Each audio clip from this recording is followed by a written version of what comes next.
आज का दिन बहुत औसम था। जो भी करना चाहा वही हुआ और वैसे ही हुआ। फिर भी मैं खुश नहीं हूँ। कहीं तो कुछ न कुछ मिसिंग लग रहा है, कुछ न कुछ लैकिंग लग रहा है।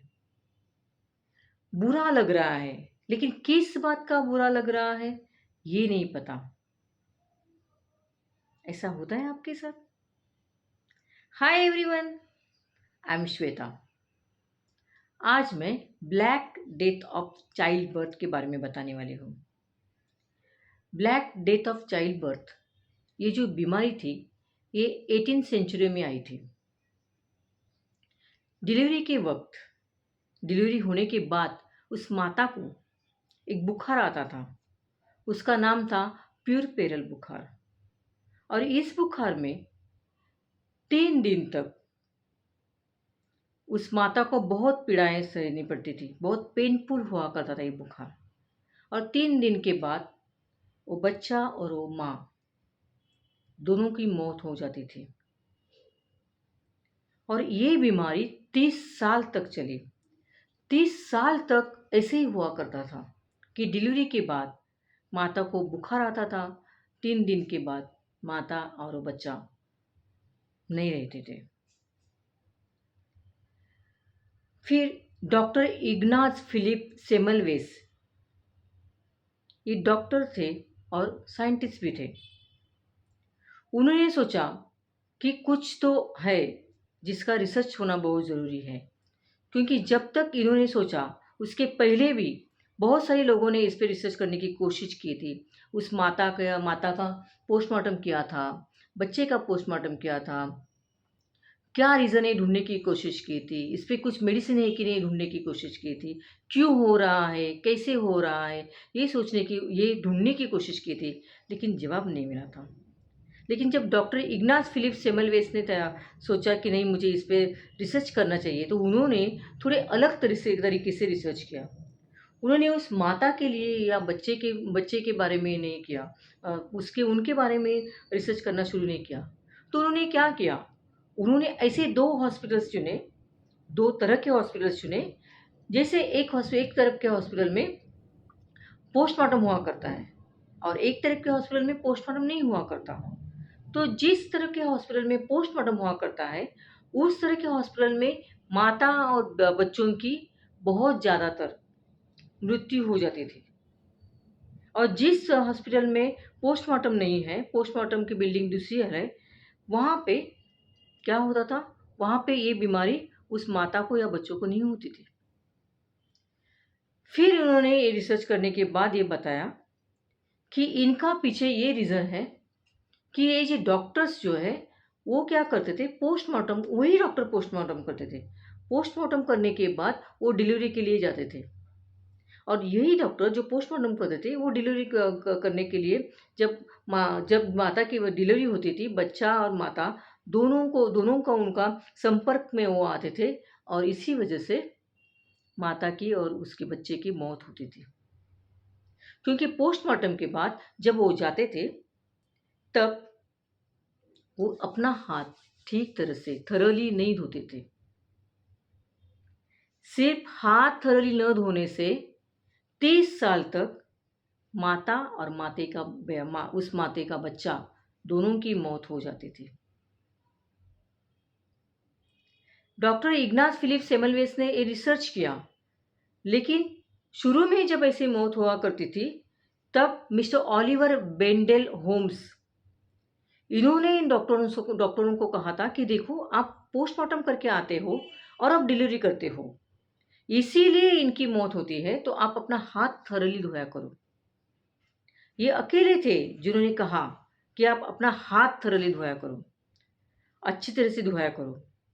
वो अकेले थे, बाकी सबको ये बात बिल्कुल भी गवाह नहीं हुई। वो बिल्कुल ही उन्हें मान्य नहीं थी। उन सबको ये बात अच्छी नहीं लगी कि अरे, हम हाथ नहीं धोते इसलिए बच्चे मरेंगे, हम हाथ नहीं धोते इसलिए माता मरेगी। ये उनको डाइजेस्ट नहीं हुआ, उनको सही नहीं लगा।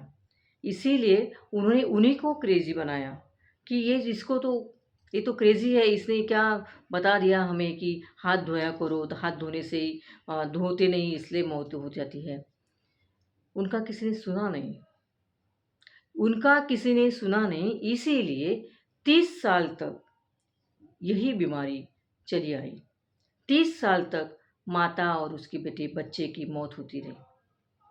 सिर्फ़ एक साधारण सा रीज़न था, हाथ धोना।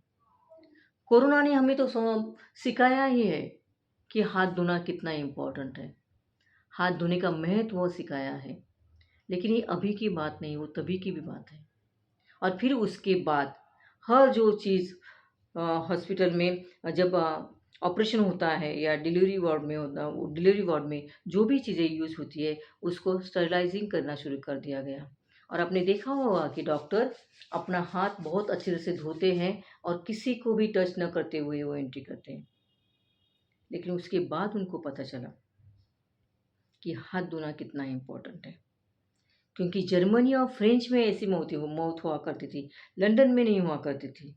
क्योंकि लंदन में पोस्टमार्टम करने के लिए दूसरी बिल्डिंग थी और डिलीवरी वार्ड दूसरे बिल्डिंग में हुआ करता था।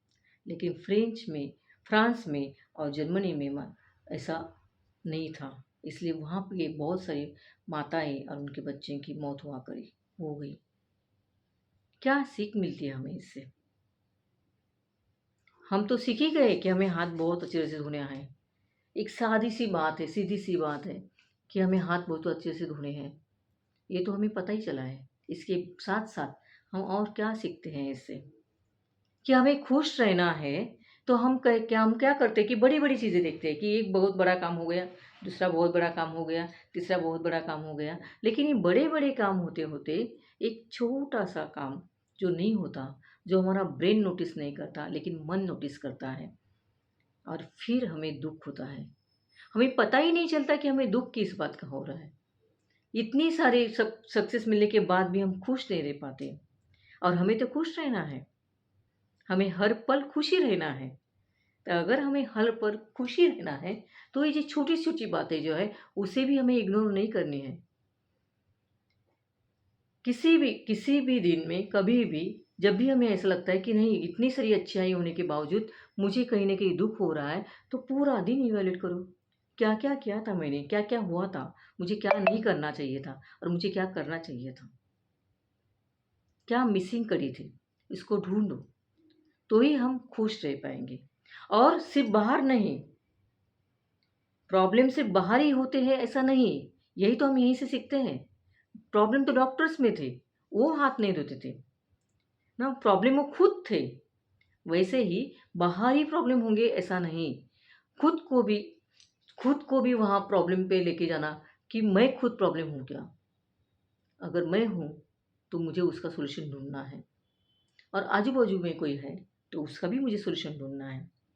जब हम सॉल्यूशन छोटी-सी चीज़ का भी सॉल्यूशन ढूँढते हैं, तो क्या होगा? बहुत बड़ी-बड़ी सक्सेस के साथ एक छोटी-सी सक्सेस भी हमें मिल जाएगी और एक छोटी-सी चीज़ की सक्सेस से भी हम खुश होंगे और हमें खुश तो रहना ही है। अगली बार फिर आऊँगी, तब तक के लिए thank you. God bless you.